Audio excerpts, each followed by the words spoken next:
अस्सलामुअलैकुम, आप देख रहे हैं समा। मैं हूं फवाद ज़ैदी और मैं हूं आपके साथ शहरबानो अवान। बुलेटिन में खुशामदीद। सबसे पहले बात करेंगे सोशल मीडिया का गलत इस्तेमाल करने वाले अनासर की, जिनके खिलाफ हुकूमत ने डंडा उठा लिया है। हुकूमत ने सोशल मीडिया पर नफरत फैलाने वालों के खिलाफ क्रैकडाउन का ऐलान कर दिया। इस्लामाबाद में तकरीब से खिताब के दौरान वज़ीर इत्तलात फवाद चौधरी ने बताया, क़वानीन की खिलाफ वर्जी पर कई लोगों को गिरफ्तार किया गया है। शिद्दत पसंद बयानिए को फैलाने की हरगिज़ इजाज़त नहीं दे सकते। इस हफ्ते कुछ अहम गिरफ्तारियां की हैं हमने इस बुनियाद के ऊपर कि उन्होंने सोशल मीडिया को इस्तेमाल किया फतवे देने के लिए, सोशल मीडिया को इस्तेमाल किया अपना एक्सट्रीमिस्ट नैरेटिव देने के लिए, धमकियां देने के लिए। और इंशाल्लाह अगले हफ्ते, आने वाले हफ्तों में आप देखेंगे कि हम इसके ऊपर सख्त क्रैकडाउन करेंगे और हम बिल्कुल अलाउ नहीं करेंगे सोशल मीडिया के ऊपर कि अपने एक्सट्रीमिस्ट नैरेटिव्स जो हैं वो लोग दें। जो इख्तियार है आपका ताकत का, वो सिर्फ रियासत का इख्तियार है। किसी इंडिविजुअल शख्स को ये इख्तियार नहीं दिया जा सकता कि वो अपनी मर्जी से इस इख्तियार को इस्तेमाल करे। और इसी पर बात करते हैं, हमारे साथ मौजूद हैं सीनियर तज्ज़ियाकार अदनान आदिल साहब। अदनान आदिल साहब, आपने सुना कि नफ़रत अंगेज़ी अब नहीं चलेगी। सोशल मीडिया पर नफ़रत फैलाने वालों के खिलाफ आइंदा हफ्ते बड़े क्रैकडाउन का ऐलान कर दिया गया है हुकूमत की जानिब से। वज़ीर इत्तलात फवाद चौधरी ने बिल्कुल ख़बरदार कर दिया है कि किसी किस्म की नफ़रत अंगेज़ी अब नहीं फैलाई जाएगी। बहुत अच्छा इक़दाम है, क्योंकि कुछ अरसे से सोशल मीडिया जो है काफ़ी अनार्किक हुआ है और आप देख रहे हैं कि उसके ऊपर शिद्दत पसंद मजहबी तंजीमें भी जो हैं वो एक्टिव हैं और ऐसे लोग भी एक्टिव हैं जो पाकिस्तान को तोड़ने की बात कर रहे हैं, पाकिस्तान में जो पश्तून हैं उनको भड़का रहे हैं, पाकिस्तान के ख़िलाफ़, पाकिस्तानी रियासत के ख़िलाफ़, पाकिस्तानी फ़ौज के ख़िलाफ़ नफ़रत फैलाई जा रही है। तो इन सब बातों से मुल्क के अंदर जो अदम इस्तेहकाम पैदा होता है, उससे मुल्क में बदअमनी और मुल्क में जो माशी तरक्की है वो भी मुतासिर होती है। तो हुकूमत को यकीनन इस सिलसिले में कानून के मुताबिक इक़दाम करना चाहिए, मगर इस बात का ख्याल रखना चाहिए कि इससे आज़ादी अज़हार जो है वो मुतासिर ना हो। लोग अपनी बात, जो अपनी राय किसी इशू पे देना चाहते हैं, वो खुलकर अपनी राय दें।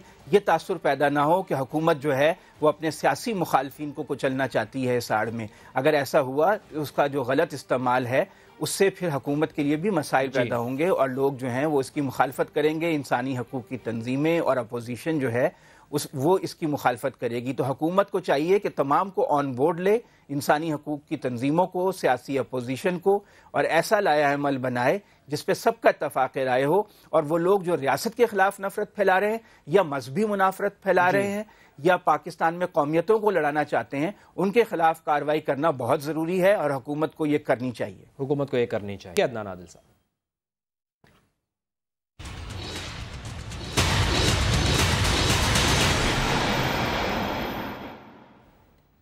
और अब आपको बताएं, साबिक वज़ीर आज़म यूसुफ रज़ा गिलानी के बेटे अली हैदर गिलानी का कहना है कि उन्हें कलअदम TTP के 6 दहशतगर्दों ने गिरफ्तार किया था। अफगान तालिबान का इससे कोई ताल्लुक नहीं। समा के नुमाइंदे नईम अशरफ भट्ट को खुसूसी गुफ्तगू में उन्होंने कहा कि रॉ पाकिस्तान में हमले के लिए TTP को फंड और बारूद देती है। जनरल राहील शरीफ से मुलाकात में सब कुछ बता दिया था। ये भी कहा कि फैसलाबाद में मारे गए दहशतगर्दों को अगवा से जोड़ा गया। CTD को समझ जाना चाहिए कि आइंदा उनका नाम इस्तेमाल नहीं करना। हमें अब ऐसा महसूस हो रहा है साउथ पंजाब के लोगों को कि ये एक वाइसरॉय आ रहा है जून में सेक्रेटेरिएट की चीफ सेक्रेटरी की शक्ल में हमारे इलाके में, साउथ पंजाब में, और वो आके हमें रूल करेगा जिस तरह वाइसरॉय रूल किया करता था इंडिया को। फैसले फिर भी तख्त लाहौर में हुआ करेंगे। जो 3 साल मैंने काटे, उसने 2.5 माह फैसलाबाद में रहा शुरू के, फिर कुछ साल वजीरिस्तान में रहा और फिर आखिरी कुछ माह मैं अफगानिस्तान में। जी, उनको मेरे से पूछा भी गया और मैंने उनको बताया और उनको इल्म भी था, हमारी सिक्योरिटी एजेंसीज को इल्म था कौन कौन लोग थे। काफी लोग मार भी चुके हैं आपके उस पे। जी, CTD की अपनी कार्रवाई है, मुझे तो नहीं पता। ये जो फैसलाबाद में वो आपको तो नहीं पता? मुझे CTD ने कहा है कि वो मुलव्वस थे, लेकिन उनकी कार्रवाई है। ना ही आपको दिखाए हैं लोग ना। जी जी, वो कौन मार दिए कोई पता? کتنے لوگ تھے جو آپ کو لے کے گئے؟ 6 لوگ تھے ٹوٹل.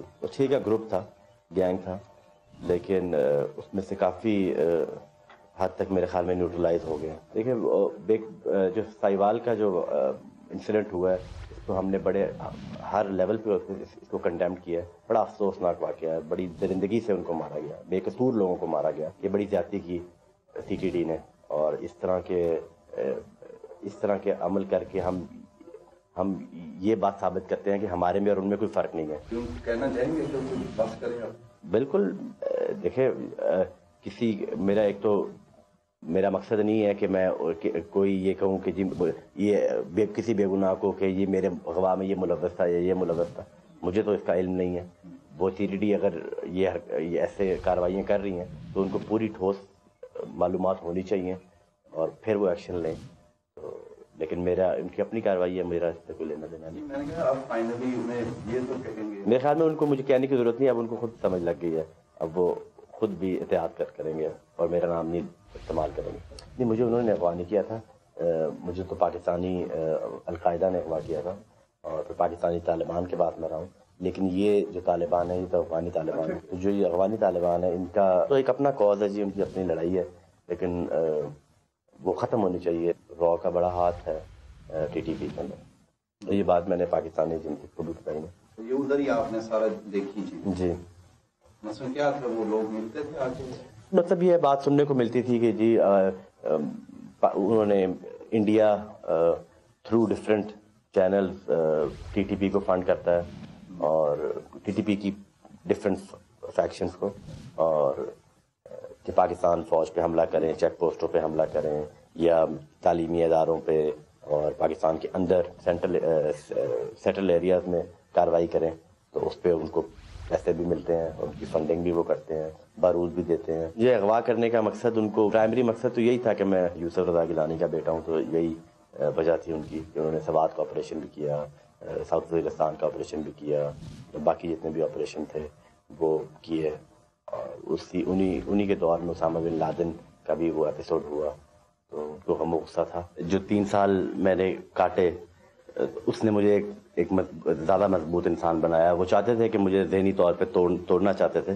تو ذہنی طور پہ مطلب ان کا یہی ریزن یہ ہوتا نا کہ بھئی ذہنی طور پہ یہ ٹوٹ جائے تاکہ ہم اس سے اچھی ویڈیو بنوا لیں, اس کے یہ فون پہ ذرا چیخیں مار لے گھر والوں سے, روئے اور کہے کہ بھئی مجھے چھڑواؤ نہ میں مر جاؤں گا, یہ ہے وہ.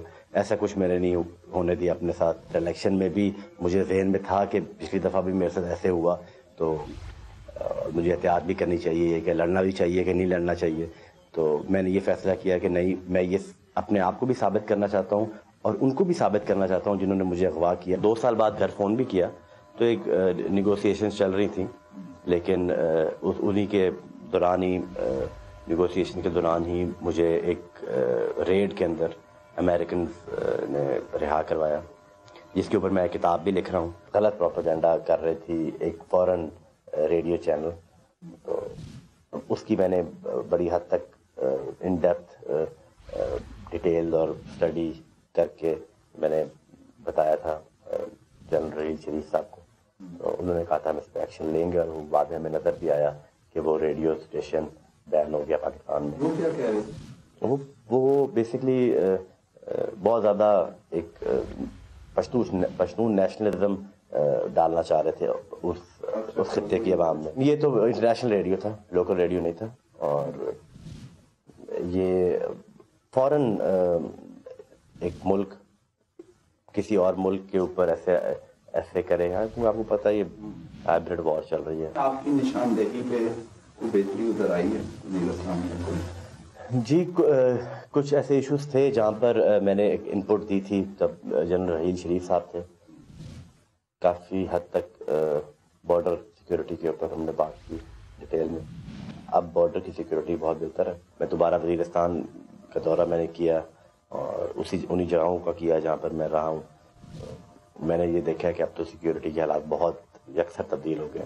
اب تو گورنمنٹ کی ریٹ ہے, پہلے ایسا نہیں تھا. تو میں بڑا پر امید ہوں کہ افغان گورنمنٹ اور افغان عوام اور طالبان کے درمیان یہ جو گورنمنٹ یہ ٹاکس ہوں گی, پیس ٹاکس, یہ کسی حد تک آگے بڑھنے کا کوئی چانس ہے. اور ہونا بھی چاہیے. پاکستان کی قوم نے بھی بہت قربانیاں دی ہیں اور پاکستان کی افواج نے بھی بہت قربانیاں دی ہیں اس جنگ میں. تو میں یہ سمجھتا ہوں کہ ہم سب ایک پیج پہ ہیں, ایک ہی عزم ہے ہمارا اور تمام جماعتوں کا بھی, کہ ہمیں اس دہشت گردی کی وبا سے اور اس ناسور سے ہمیں جان چھڑانی ہے. اسی پر بات کریں گے. ہمارے ساتھ موجود ہے ہمارے نمائندے نعیم اشرف بٹ. نعیم, اس انٹرویو میں تفصیلاً کیا کہا انہوں نے, کیا بات ہوئی آپ کے ساتھ حیدر علی گیلانی کی, بتائیے گا. جی, سب سے اہم بات تو وہ جو ہے وہ ٹی ٹی پی کے جو سی ٹی ڈی کے حالیہ آپریشنز ہیں اس حوالے سے ہے کہ کیونکہ جو ساہیوال میں آپریشن ہوا اس کے بعد سوالات اٹھے کہ یہ بے گناہوں کو کیسے مارا جاتا ہے, اور اس کے بعد کہ جو اس سے پہلے آپریشنز ہوئے تھے اس پر سوالات اٹھے. اسی حوالے سے اہم ترین بات جو کی ہے علی حیدر گیلانی نے کہ جن کے ساتھ منسوخ کیا جا رہا تھا کہ فیصل آباد میں ساہیوال سے پہلے 2 دہشت گرد مارے گئے تھے, اسی طرح گجرانوالہ میں اور بھی کچھ دعوے تھے کہ دہشت گردوں کو مارا گیا ہے جو کہ ان کے اغوا میں ملوث تھے. جب علی حیدر گیلانی سے یہ پوچھا گیا تو انہوں نے بتایا کہ وہ بالکل ان لوگوں کو نہیں جانتے جن کے خلاف آپریشن ہوتا ہے یا مارا جاتا ہے, اور ایک پیغام بھی انہوں نے اس انٹرویو کے ذریعے دیا ہے کہ اب وہ یہ سمجھ جائیں کہ آئندہ ان کا نام استعمال نہیں کرنا اور جو بھی آپریشن کرنا ہے وہ ٹھوس ثبوتوں کی بنیاد پر کریں. دوسری اہم بات انہوں نے کی ہے وہ انڈین ایجنسی را کے حوالے سے, جب وہ 3 سال مغوی رہے تو انہوں نے بتایا کہ وہاں پر وہ کلیئر 3 سال یہ چیزیں دیکھتے رہے کہ کس طرح را جو ہے وہ فنڈنگ کرتی ہے ٹی ٹی پی کو پاکستان میں دہشت گردی کے حملے کروانے کے لیے. اور دوسرا انہوں نے کہا کہ کلیئر کیا کہ افغان طالبان سے ان کے اغوا سے کوئی تعلق نہیں, وہ اپنے کاز کے لیے لڑ رہے ہیں اور وہ سپورٹ کرتے ہیں جو ٹاکس اس وقت ان کی ہو رہی ہیں. ٹی ٹی پی اور پاکستان کے جو القاعدہ کے لوگ تھے 6, انہوں نے انہیں اغوا کیا تھا اور 2.5 سال تقریباً وہ وزیرستان رہے, 2.5 ماہ فیصل آباد, اور کچھ دن جو ہیں وہ انہوں نے بتایا کہ افغانستان میں بھی ان کو رکھا گیا. جی ٹھیک ہے. نعیم اشرف بٹ, آپ نے یہ انٹرویو کیا سابق وزیر اعظم کے بیٹے علی حیدر گیلانی کا, اور اسی پر بات کرتے ہیں, تجزیہ لیتے ہیں. خالد عظیم صاحب بھی ہمیں جوائن کر چکے ہیں, عدنان عادل صاحب بھی ہمیں جوائن کر چکے ہیں. خالد صاحب, آپ یہ بتائیے گا کہ آج بڑا واضح طور پر علی حیدر گیلانی نے یہ کہہ دیا ہے کہ تحریک طالبان پاکستان نے انہیں اغوا کیا تھا, افغان طالبان کا اس سے کوئی تعلق نہیں ہے, اور 3 سال تک جب وہ اغوا کاروں کے چنگل میں رہے تو وہ اس چیزیں دیکھتے رہے کہ کس طرح فنڈنگ کرتی ہے تحریک طالبان پاکستان کو.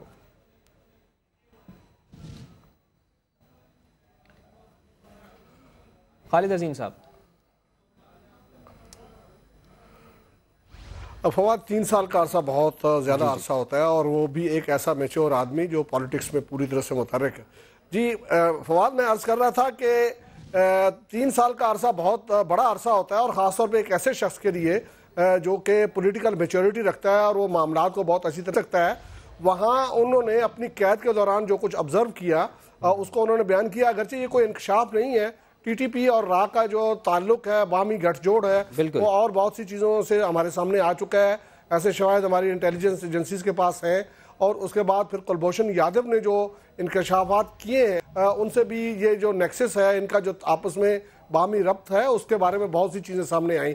تو اب اس کے اوپر انہوں نے ایک مور ثبت کر دیا ہے, اور یقینی طور پہ وہ وہاں اتنا عرصہ جو رہے ہیں تو ان کی آبزرویشن میں ایسی چیزیں آئی ہوں گی کہ کس طرح سے را کے ساتھ ان کے رابطے. اور پھر ہمیں یہ بھی سوچنا چاہیے کہ ٹی ٹی پی جو ہے اس کے پاس کوئی اور ذریعہ آمدن نہیں ہے, کوئی اس کا ایسا کاروبار نہیں ہے, کوئی اس کا جو ہے وہ ہمیں کوئی ایسا خزانہ دکھائی نہیں دیتا.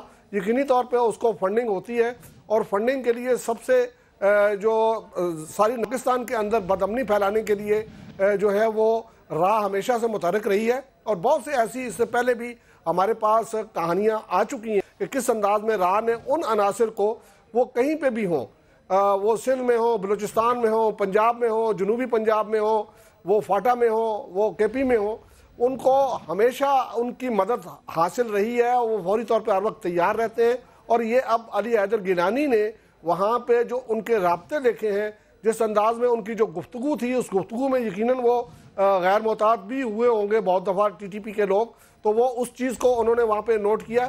ایک بات اور جو ہے وہ ان کی آبزرویشن کے ذریعے سامنے آئی ہے کہ تحریک طالبان افغانستان کے طالبان پاکستان جو ہیں وہ 2 ڈیفرنٹ اینٹیٹیز ہیں, اور تحریک طالبان جو افغانستان کی ہے وہ اپنے انداز میں ایک ایسی جنگ لڑ رہی ہے. بلکہ یہ کہا جا سکتا ہے کہ وہاں پہ انڈیا میں उन लोगों को हमायत हासिल है इंडिया की जो इस वक्त तहरीक तालिबान के मुखालफीन हैं। मौजूदा हुकूमत जो है उसके बड़े ज़बरदस्त किस्म के मरासम हैं इंडिया के साथ, और तालिबान उनके खिलाफ लड़ रहे हैं। तो ये भी एक चीज़ जो है एक बहुत फ़र्क वाज़ेह हो गया कि पाकिस्तान की जो तहरीक तालिबान है उसका अफ़गानिस्तान की तहरीक तालिबान के साथ कोई ताल्लुक़ नहीं है, और यहाँ से उनको कोई आपस में उनका कोई सपोर्ट भी ऐसी हासिल नहीं, बल्कि ये कहा जा सकता है कि वो इंडिया के साथ अगर ताल्लुक़ को देखा जाए तो उनको एक दूसरे का राइवल समझा जा सकता है।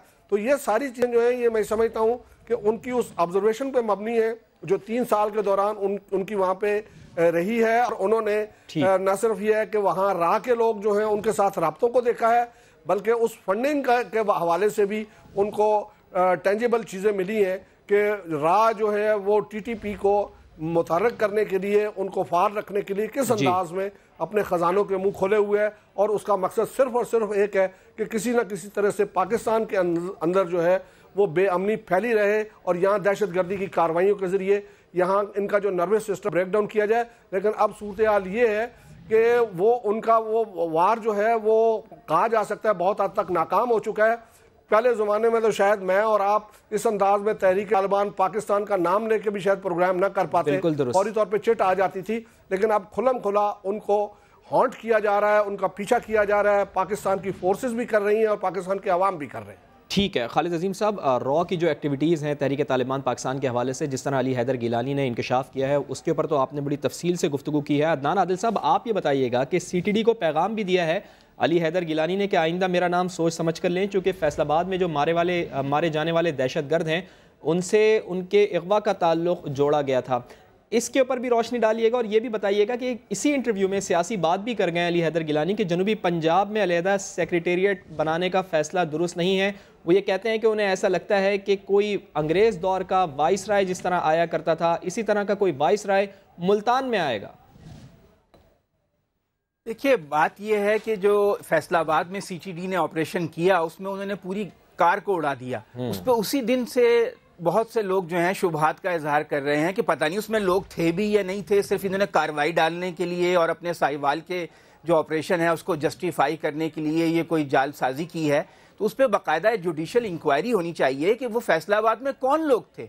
उन्होंने तो उनकी इस तरह गाड़ी को उड़ाया है कि उनकी पहचान तक नहीं हो सकी। अगर वो वाकई मुजरिम थे और अली हैदर गिलानी के अगवा में शरीक थे तो अली हैदर गिलानी से उनकी पहले पहचान करवानी चाहिए थी। जब बात की तस्दीक हो जाती फिर कोई उनके ऊपर कार्रवाई होती। ये जो CTD के पास ये हक हासिल हो गया था कुछ अरसे से कि वो जिसको चाहे मार दे और कह दे कि ये दहशतगर्द है, इससे बहुत ही खतरनाक रुझान साबित हुआ। और इसका नतीजा हमने साहिवाल में देखा जब बेगुनाह लोगों को उन्होंने बहुत ही बेदर्दी से मारा।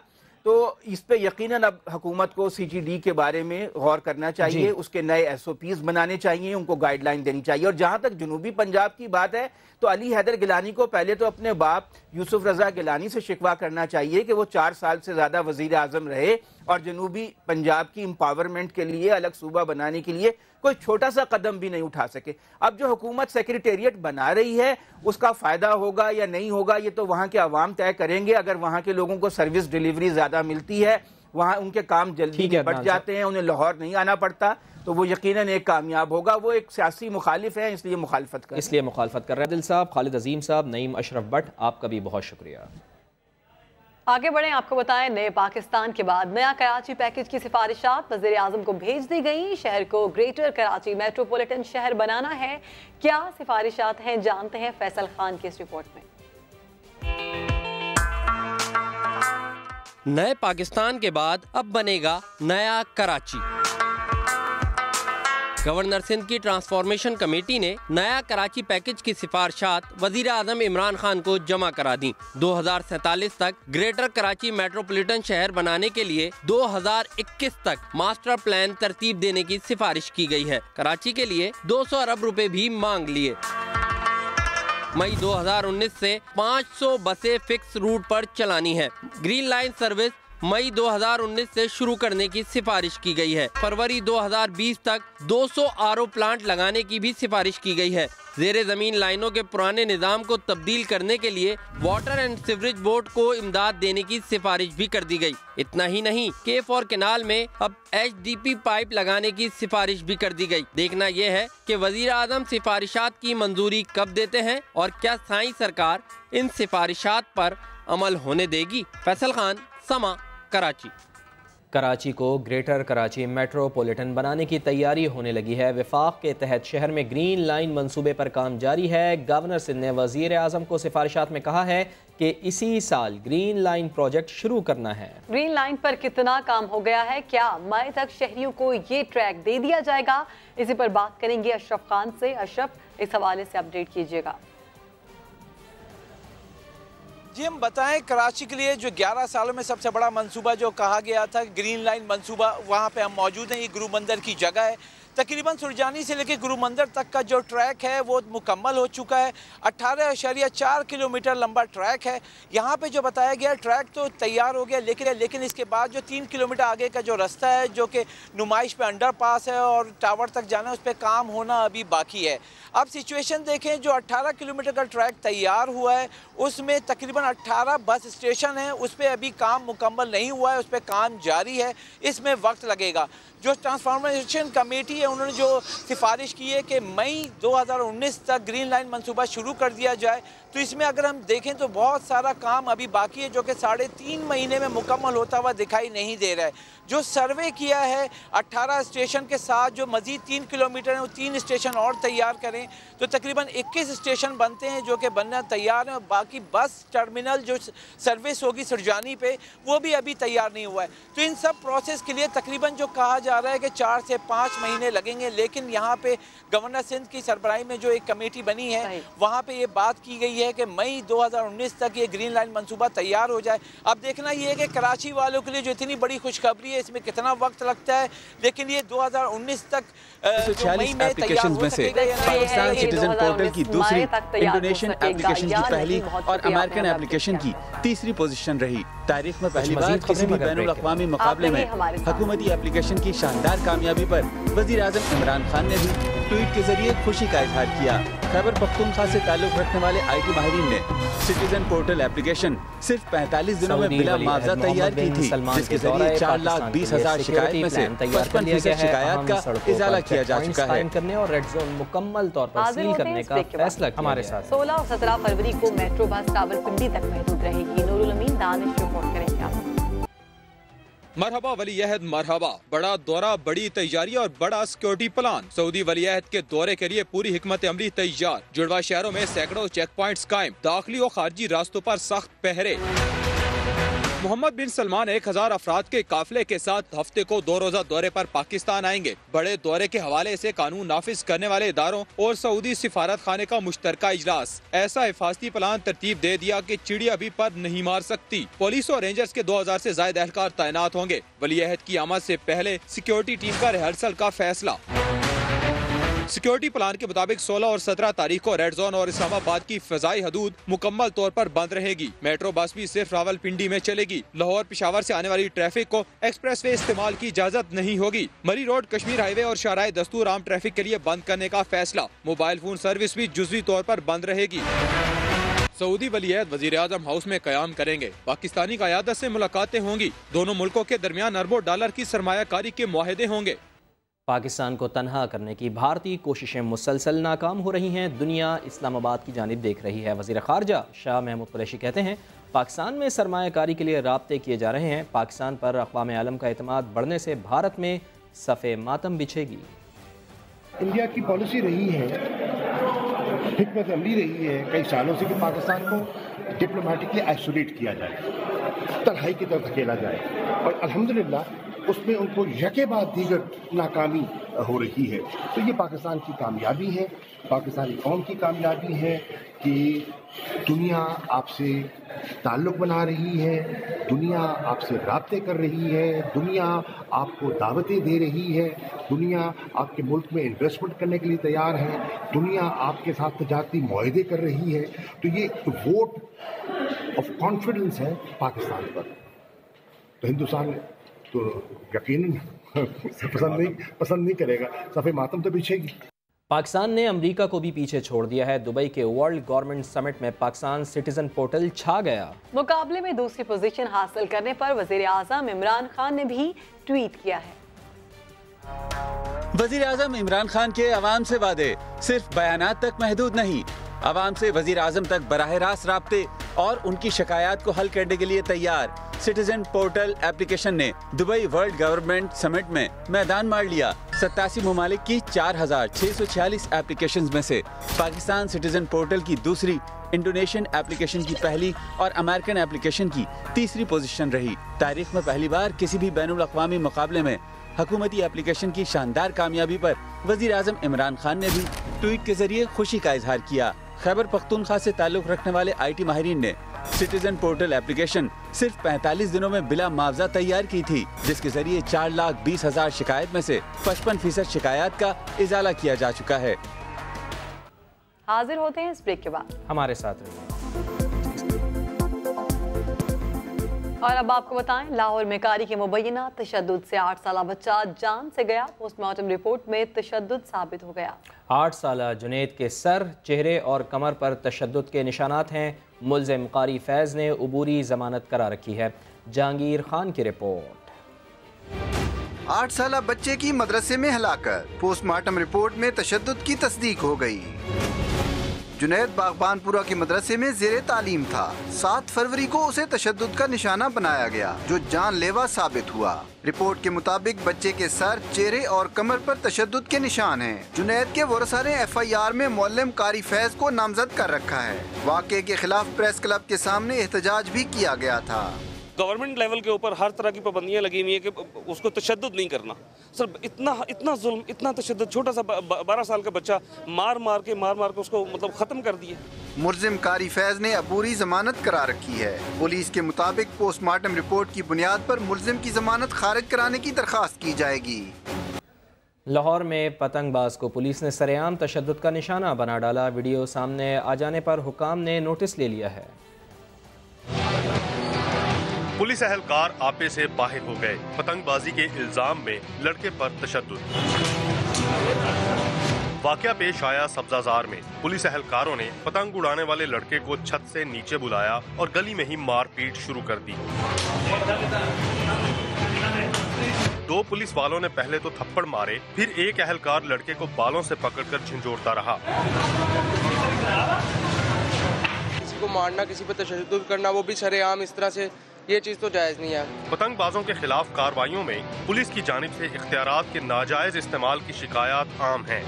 جس وقت پولیس سزا دینا شروع کر دیتی ہے تو وہ بیسیکلی کیا کر رہی ہوتی ہے، وہ پنشمنٹ دے رہی ہوتی ہے، اور پنشمنٹ دینا پولیس کے اختیار میں نہیں ہے۔ DIG آپریشنز نے واقعے کا نوٹس لیتے ہوئے DSP سے رپورٹ طلب کر لی ہے۔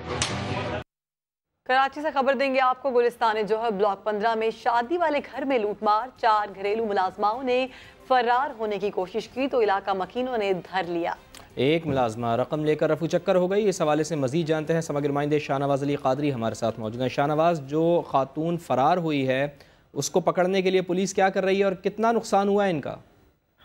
دیکھیں، یہ گلستان جوہر بلاک 15 کا یہ واقعہ ہے، جہاں 4 ماسیوں نے ایک گھر کے اندر گھسنے کے بعد لوٹ مار کرنے کی کوشش کی ہے، اور اس کے بعد جب وہاں پہ جو علاقہ مکی ہیں اور سیکیورٹی گارڈ ہیں، انہوں نے فرار ہوتے ہوئے ان کو پکڑا ہے۔ واقعہ یہ ہے کہ یہ شادی کا گھر ہے اور خاتون جن کے گھر میں شادی ہے وہ گھر میں اکیلی تھی۔ انہوں نے ماسیوں نے، جو ان کے گھر میں ماسی کام کرتی ہے، اس کا نام لے کر کہا کہ ہمیں ان ماسی نے بھیجا ہے اور ہمیں یہاں پہ کام کرنے کے لیے اجازت دی جائے۔ تو جیسے ہی گھر کے اندر داخل ہوئی تو ان کی ایک ساتھی نے جو خاتون کو جرگمال بنایا، پکڑا، اور باقی جو دیگر ساتھی تھی انہوں نے گھر کے اندر لوٹ مار کی اور فرار ہونے لگی۔ خاتون نے جب شور مچایا تو سیکیورٹی گارڈ بھی مدد کے لیے آیا سامنے والا، اور علاقہ مکینوں نے پکڑ کر ان تینوں کو۔ بہت شکریہ آپ کا۔ لاہور کے علاقے مانگا منڈی میں لڑکی کے قتل کی کیس کی گتھی سلجھ گئی ہے۔ پولیس کا کہنا ہے کہ لڑکی کو ڈاکو نے نہیں بلکہ غیرت کے نام پر قتل کیا گیا۔ مزید تفصیلات جانتے ہیں، ہمارے ساتھ موجود ہیں جہانگیر خان۔ جہانگیر، غیرت کے نام پر ایک اور ہوا کی بیٹی کی بلی چڑھ گئی ہے۔ جی بالکل، یہ مانگا منڈی کے علاقے میں 18 سالہ لڑکی کے قتل کے بعد اسی کے گھر والوں نے یہ ڈرامہ رچایا تھا کہ اس کو نامعلوم ملزمان نے ڈکیتی کے دوران مزاحمت اور فائرنگ کر کے قتل کیا ہے، لیکن हालात वाक़यात मशकूक जानकर जब पुलिस ने तफ्तीश की तो इसमें इंकशाफ हुआ कि इस लड़की को इसके वालिद और भाई ने फायरिंग करके कत्ल किया है। आले कत्ल पुलिस ने बरामद कर लिया है और अब तक की तफ्तीश में ये मालूम हो सका है कि इस लड़की को गैरत के नाम पर कत्ल किया गया। पुलिस का कहना है कि वारदात के वक्त घर में 5 अफराद मौजूद थे और इस लड़की को फायर लगा था, लेकिन किसी ने भी मुल्जिमान के सामने रेजिस्ट नहीं किया या मज़ाहमत सामने नहीं आई। पुलिस का कहना है कि गिरफ्तार मुल्जिमान से भी मज़ीद तफ्तीश जारी है और अब इस वारदात का मुकदमा जो है वो पुलिस की मदीयत में दर्ज किया जाएगा। जी सही, वारदात का मुकदमा दर्ज कर लिया गया है। बहुत शुक्रिया, आपने हमें अपडेट किया जहांगीर। एक ब्रेक के बाद दोबारा हाजिर होंगे हेडलाइंस के साथ। आप देखते रहिए समा।